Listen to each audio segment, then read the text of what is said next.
Hi, this is Eric from JPL. What we have here is one of our 3D printed mask designs, this respirator. As you can see, this design is mostly based off what you can be able to print of your typical FDM printer. No specialty piece of equipment here. And we also have our plated cartridge filters, which are detachable. That way you can reload them or also replace them as needed. You can configure the mask whatever necessity you need. Double filter for high breathing input, single filter for just normal breathing, such as sitting or doing a lot of dormant type of activities. The actual mask itself can be printed in a flexible configuration, which helps a lot for creating a good seal around your face and conforming while you're doing a lot of the talking or yawning kind of activities.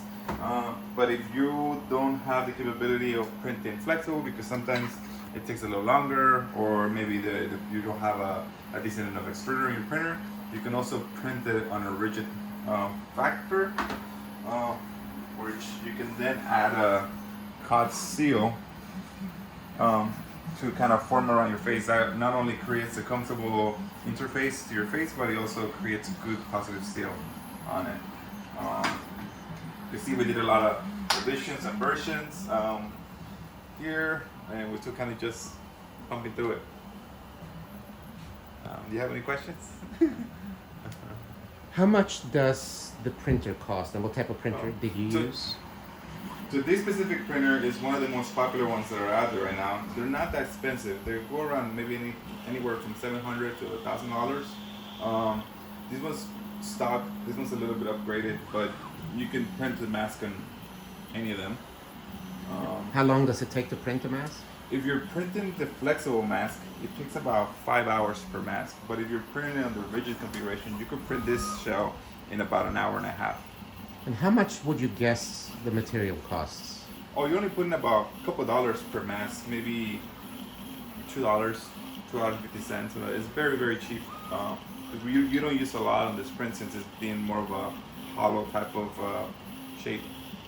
How do you test to make sure that it has a good fit?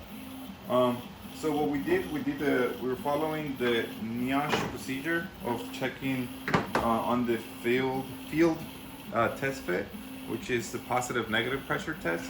You place the mask on your face and you pull up the ports on the mask. At that point you can kind of create light suction, and then you can feel if there's any air coming to the mask. And you do also that by exhaling. You exhale lightly and you see if there's any air coming out of the mask at that point. And then you can adjust the straps and maybe try a different size if it's leaking. How many iterations did it take to get here?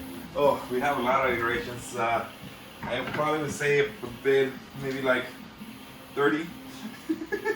30 for this design in particular. And has this been tested to see how good the fit is? Yes, so we have another employee that's test fitting all these masks.